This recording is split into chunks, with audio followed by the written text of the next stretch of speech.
Dios les bendiga a todos. Ese es el pastor Joel Ramírez de la Iglesia Centro Cristiano de Minneapolis. No me paro delante de ustedes como vencedor, como si yo hubiera triunfado, como si mis propias fuerzas me hubieran levantado de esta enfermedad, COVID-19. Me paro delante de ustedes como un hombre quebrantado, que ha visto de primera mano la misericordia de Dios, porque aunque como hombre imperfecto, Dios me vio y me restituyó. Me paro delante de ustedes como un padre, para seguir viendo a mis hijos crecer, porque vi la gracia de Dios sobre ellos al levantarlos de la misma enfermedad. Me paro delante de ustedes como un esposo que tiene a su lado una mujer que le ama, le hace lo posible por sanar mis heridas físicas y emocionales. Me paro delante de ustedes como un hijo que fue testigo de cómo mi madre me llamó para preguntarme cómo estaba. Tuvo un sueño de mi hermano que murió hace 2 meses. Le decía en su sueño, mi hermano, levántate y ora. Ella, obediente, lo hizo, y preguntando a Dios por quién oraba, le llegó a su corazón la palabra de mi nombre, Joel. Ella, siendo una mujer de la vieja escuela, ha estado orando desde ese día, arrodillándose al lado de su cama para interceder por mí y mi familia. Me paro delante de ustedes como un pastor que se volvió una oveja, porque muchos que he pastoreado vinieron a mi casa a pastorearme, oraron por mí, me llamaron, me mandaron mensajes y fueron un pastor para mí. Gracias a todos ustedes. Me paro delante de ustedes, un hombre que ha visto la provisión y misericordia de Dios por el desfile que ha visto pasar por mi casa en estas 3 últimas semanas de prueba.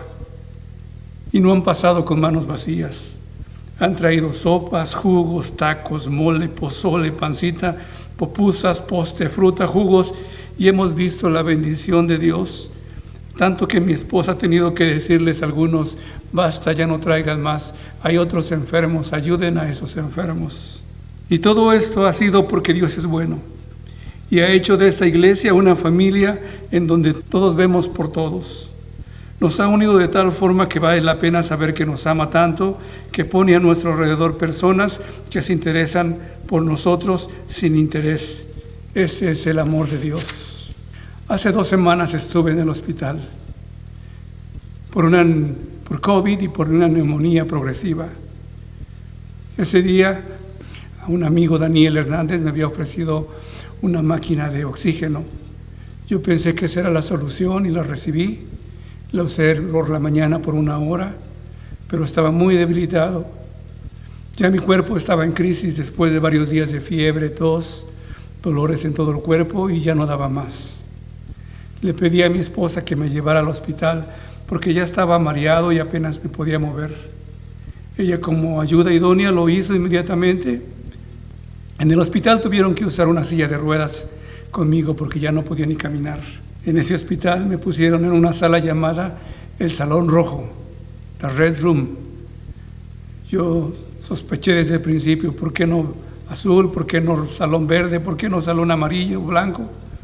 Bueno, no supe por qué, pero me inquietó más cuando después de tomar mis signos vitales, la enfermera me hace la primera pregunta apuntando a su pantalla conmigo en la camilla y me pregunta, ¿ya hiciste tu testamento?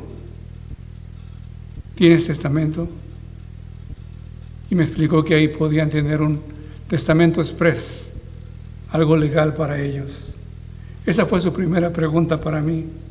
No sé si esa pregunta entró en mi alma porque empecé a llorar y llorar sin parar. No entendía por qué estaba llorando, no podía controlar el llanto. Mi esposa por la tarde me llamó para preguntarme cómo seguía. Le dije, la verdad, estoy deprimido. Y ella preguntó, ¿por qué dices eso? Le respondí, porque estoy llorando y no puedo parar, y me puse a llorar, llorando por teléfono. Mi mujer se puso a llorar también conmigo, por teléfono. No creo que sea fácil escuchar llorar a alguien y no llorar con él.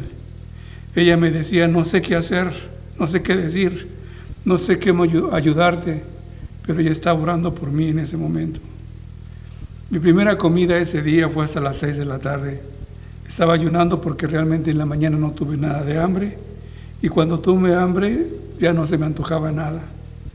La primera noche para mí en el hospital fue la más difícil de todas porque tuve escalofríos. Como varios días había tenido escalofríos, pero ahora estaba en el hospital. La enfermera que le tocó cuidarme, esa noche tuvo trabajo extra conmigo. Era tanta mi temperatura, creo que eran 104, que no se calmaba ni con Tylenol, ni ibuprofeno o inyección que me puso, no cambiaba nada. Tuvo que recurrir al viejo estilo de colocarme bolsas de hielo alrededor de mi cuerpo y en mi frente. Me pidió que abrazara esas bolsas y estuviera ahí por unas 4 o 5 horas aproximadamente, tratando de bajar la temperatura. Hielo alrededor de mí. Pero a eso de las 6, de la mañana, la fiebre empezó a ceder y ya después pude descansar. Mi temperatura fue descendiendo día tras día, de 104 a 102, a 100. Ya como el cuarto día que llegó a 99, ya me dijo la enfermera, ya estás mejorando. Pero fue un largo periodo de tiempo con mucha temperatura. Es difícil verte a ti mismo como un inútil en la cama sin poder levantarte ni al baño por ti mismo. Me pusieron al lado de mi cama un cómodo, no quiero dar explicaciones, pero lo usé por 3 o 4 días. No tenía nada sólido en el estómago, todo era líquido. Me pusieron unos calcetines rojos que significan no puedes ni pararte al baño. Entonces estuve acostado, sin bañarme. No te dejan bañarte, no sé si por contaminación a otros.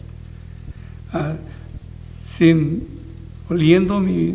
oler mi propia mugre, porque al perder el olfato, pues no sabes ni lo que hueles, y después de tantos días enfermo, sudando, yo creo que olía muy mal.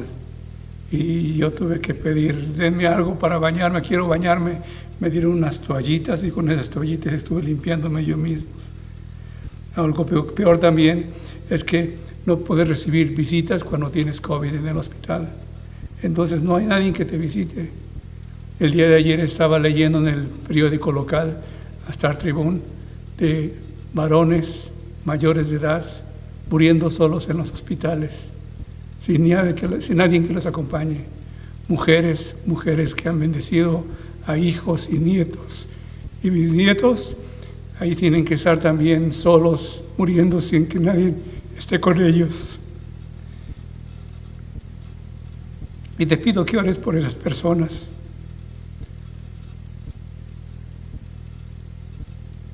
Y espero que algo cambie, porque no se puede morir solo.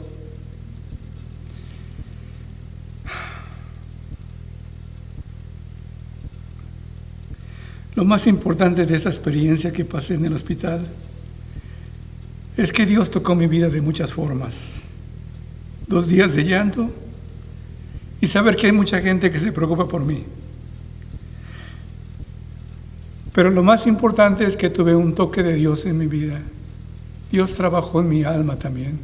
No estaba trabajando solo en mi cuerpo, estaba trabajando en mi alma.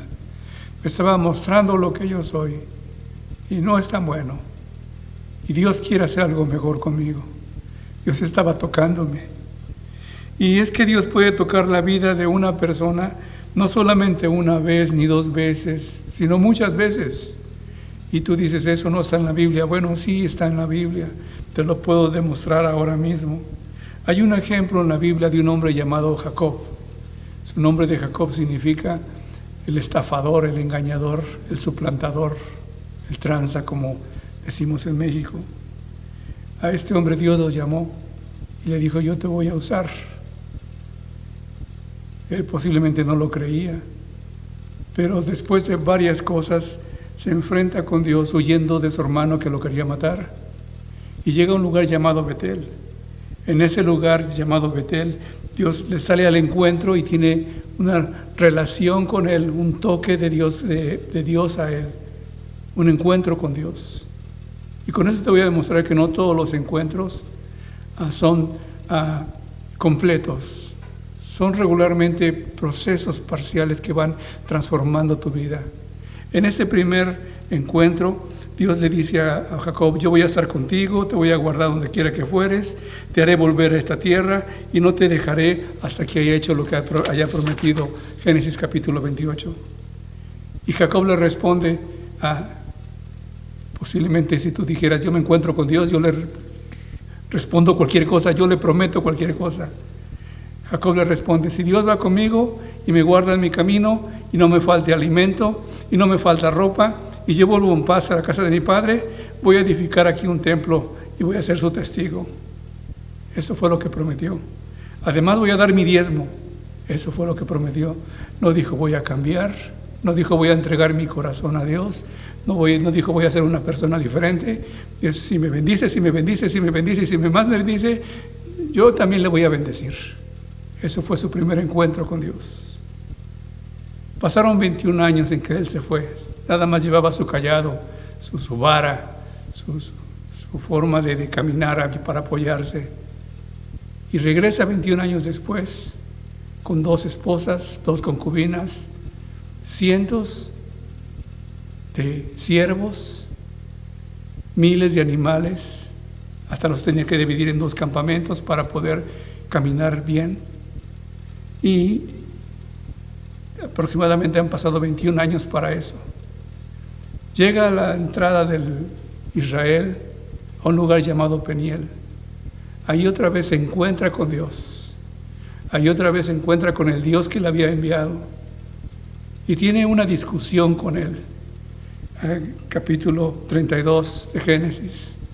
En esa discusión yo creo que él le debe haber preguntado por qué, cómo y cuándo. Y tuvieron una discusión de toda la noche. En esa discusión se dio cuenta él y le respondió a Dios todas sus preguntas.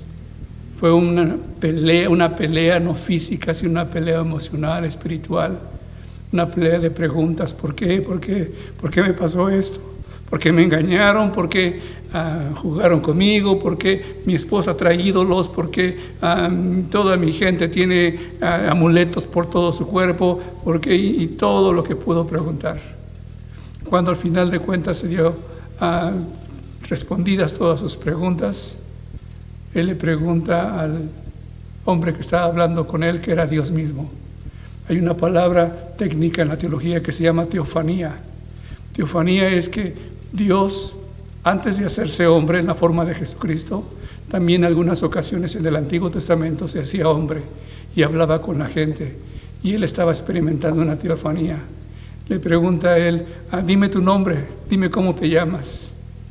Y él no le da ningún nombre, aunque le dice omnipotente, pero es una descripción, no es un nombre. Y le dice: yo te voy a cambiar de nombre a ti, no me vas a preguntar mi nombre a ti, yo te voy a cambiar tu nombre a ti. Y cuando eso pasa, cuando Dios cambia tu nombre, te hace una persona diferente. Ya dejas de ser el estafador, el engañador. Cuando Dios te toca realmente y tú estás abierto a recibir esa bendición, no solamente de las bendiciones que te van a dar, sino de la real bendición de estar cerca con Él, Dios cambia tu nombre. Le dice: te vas a llamar a Israel porque has peleado con los hombres y con Dios y has prevalecido. Le da una perspectiva diferente, un nuevo nombre. Pero no se termina ahí todavía la historia. 3 capítulos después, capítulo 35, llega él mismo otra vez, estaba en el valle cuando pasó eso Peniel, ahora sube las montañas a recordar el lugar donde se encontró por primera vez con Dios. Betel, aunque se llamaba Luz antes, llega a Betel. En Betel, él otra vez conversa con Jesús, conversa con Dios. Y quiere preguntarle otra vez su nombre, quiere preguntarle, quiere hacer tantas preguntas. Pero Dios lo único que hace es reafirmar su nombre. Le dice: yo ya te dije que tu nombre ya no va a ser Jacob, ahora va a ser Israel. En la segunda experiencia, Jacob estuvo tocado por Dios, física y espiritualmente. Física porque parece que Dios tocó su costado y quedó cojeando hasta después de eso. A veces los toques de Dios no son fáciles y no se te olvidan en tu cuerpo. Hace 3 años tuve una enfermedad llamada Meniers. 1 año completo la pasé sufriendo esa enfermedad. De ese esa experiencia, perdí el 30-40% de mi oído izquierdo. Necesito un aparatito para oír bien y de vez en cuando me lo pongo. Ahora no sé qué va a pasar con mi cuerpo también. Tengo un poquito a veces de problemas para caminar, pero no sé si voy a quedar así o Dios me va a sanar completamente. Pero si decide hacerlo el Señor, aún así yo quiero servirle. Las cosas que te pasan te van a marcar el alma o te van a marcar tu cuerpo. Esa es la tercera experiencia que tuvo Jacob. Le dijo Dios a Jacob: tu nombre es Jacob, no te llamarás más Jacob, ya no se llamará más tu nombre Jacob, sino Israel, será tu nombre. Y llamó su nombre Israel. También le dijo Dios: yo soy el Dios omnipotente, crece y multiplícate, una nación y conjunto de naciones procederán de ti, y reyes saldrán de tus lomos. La tierra que he dado a Abraham, a Isaac, la daré a ti y a tus descendientes. Después de ti daré la tierra. Dios cambió su nombre. Y Dios puede cambiar tu nombre. Dios cambió su esencia de un engañador por una persona fiel. Y Dios puede cambiar tu esencia. Dios cambió su personalidad de un hombre engañador a un hombre dadivoso. Dios puede cambiar tu personalidad. Le hizo un siervo que podía escuchar de Dios, ya no por lo que su papá o su mamá o su abuelito le contaran, sino que podía hablar directamente con Dios. Y yo te invito para que dejes que Dios te toque, que lo escuches en las noches, que te levantes a interceder, que te dé pensamientos nuevos, que llene tu corazón, y no solamente de ambiciones, sino que llene tu corazón de palabras sabias que puedas transmitir a otros. Es mi experiencia, es mi gratitud y es mi oración para que tú también te levantes. Que el Señor te bendiga, mi hermano, y espero verte en las filas de Dios, en las filas del ejército de Dios, en las filas de la familia de Dios que se preocupan unos por otros y que quieren decirle al mundo que Dios es el único camino y solución para llegar a Él. Que Dios te bendiga y la paz de Dios sea contigo. Amén.